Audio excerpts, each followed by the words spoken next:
Today we're going to be talking about protein synthesis, and this is a process which is basically how proteins are created. And there are a lot of organelles involved in this process, which we are also going to be talking about. This is lactase, and this is an example of an enzyme that would be created by protein synthesis. And what happens is this journey begins in the nucleus. The nucleus is a membrane-bound organelle. It contains DNA, and from this DNA, RNA is created. So there are three types of RNA, and these are messenger RNA, transfer RNA, and ribosomal RNA. And our DNA is basically a long series of instructions for how the amino acid should be arranged into proteins. However, the instructions are encoded in such a way that they have to be translated to be read, and the DNA instructions are transcribed into mRNA, which can then be decoded by ribosomes. Ribosomes are made up of two subunits, a larger and a smaller subunit, and these are both made up of rRNA and proteins, which, as you recall, is the ribosomal RNA. And the subunits normally exist separately until the small subunit binds to a certain mRNA message and then sends for the large subunit so that they can form the complete ribosome.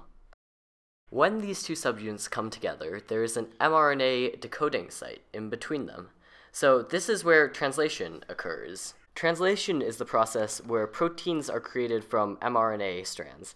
Now, this is done by matching the correct tRNA sequence to the correct mRNA sequence. Now, if the ribosome hits a specific sequence of mRNA, it realizes that the protein needs to be synthesized by the rough endoplasmic reticulum, which we will talk about next. I'll be talking more about the endomembrane system.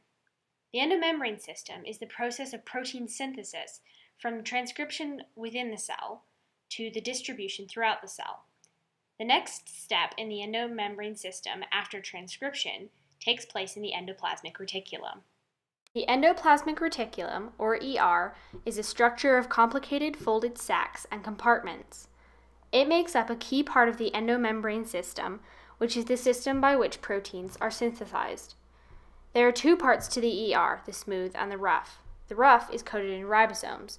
These play a crucial role in protein synthesis. The rough ER is where the information from the RNA is synthesized by ribosomes into proteins. This process is otherwise known as translation. The proteins enter the RER lumen, or interior, and are chemically modified or folded to fit the specific function of the protein. Once the protein is fully synthesized, it is sent to the Golgi apparatus. Near to the RER, the Golgi is another series of membranous compartments forming a lumen space. The Golgi is responsible for distribution of proteins throughout the cell.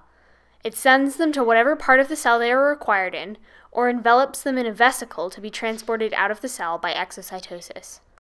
Exocytosis is the process by which proteins and waste products are moved out of the cell.